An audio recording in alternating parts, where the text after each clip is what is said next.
Hey guys, welcome to creatingtracks.com, and this is what we're going to do today.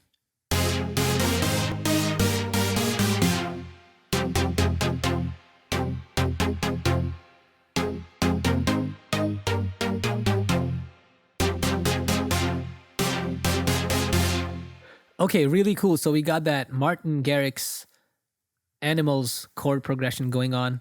And here are the MIDI notes, and you can go ahead and take a screenshot.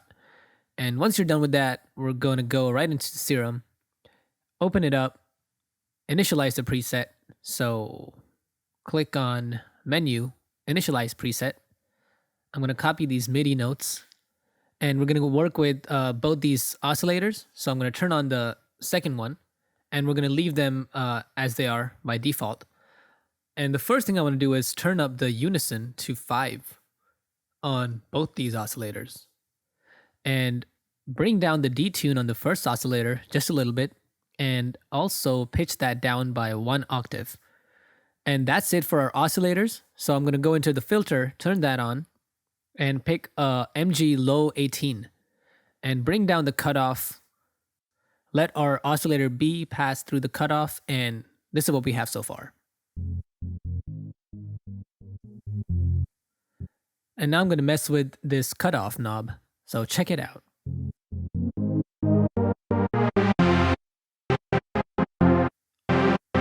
All right, so the next thing I'm going to do is shape our first envelope. I'm going to click on this top right point and bring it to about where the decay is at 800.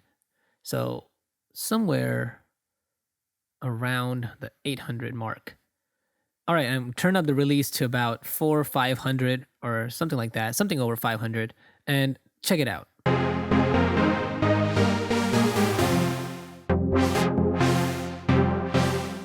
All right, sweet. And now the next thing I want to do is grab a second envelope, click on this point, and bring it down really, really close to the start to about 100 milliseconds or something. And let's turn on the noise oscillator. And I'm going to pick the analog J106 chorus. And this is what it does to our sound.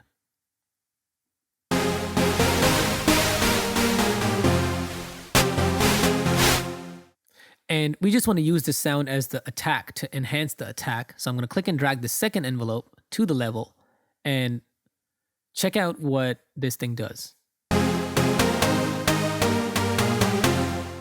So I'm going to bring it down and not keep it so intense. So somewhere about right here.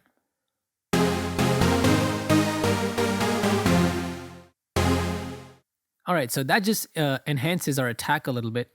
And now we can go in our first envelope, click and drag that to our filter cutoff, bring down the cutoff knob to about where you see that blue icon.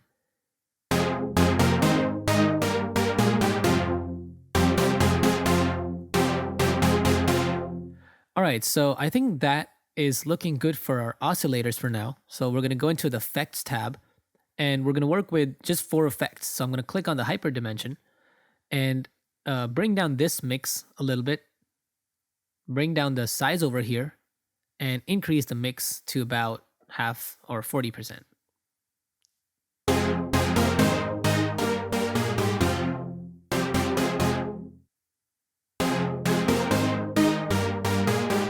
So very subtle difference. It's very, very little, and it just enhances the depth a little bit. And then we can turn on the distortion. Actually, let's turn on the compressor first. Click and drag that all the way up here, right after the hyperdimension. And I'm going to click on the multiband, increase the release to about 2 o'clock, bring down the threshold to about minus 10 dB.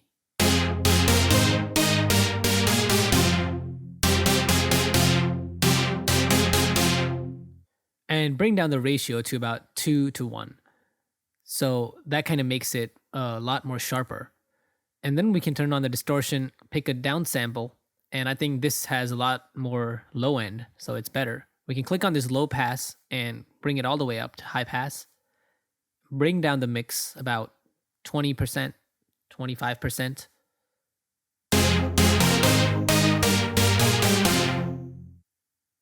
And if I bring this down,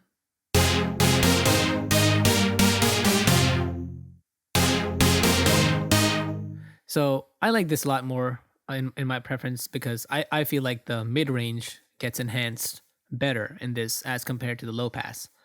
So now we can turn on the reverb, bring this up, and you don't really have to bring these close to each other.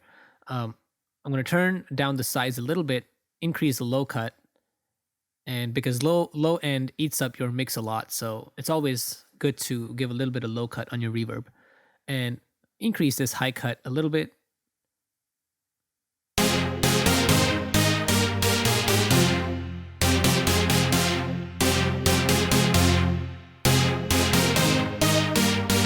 All right, really cool. So we're pretty much done with this sound. The last thing we want to do is take this first macro, click on this plus sign, put it on the cutoff, and bring this down to about minus 25, 28.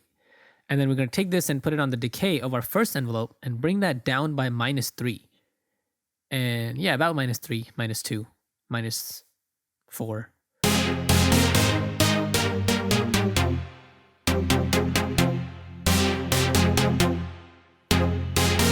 All right, so now we can rename our first macro to filter and check it out.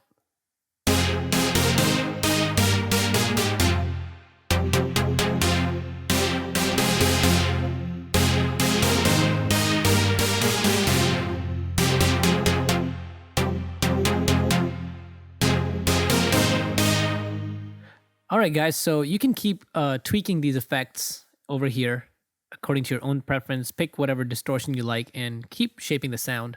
I hope you enjoyed this tutorial and definitely stay tuned for more until next week. Peace.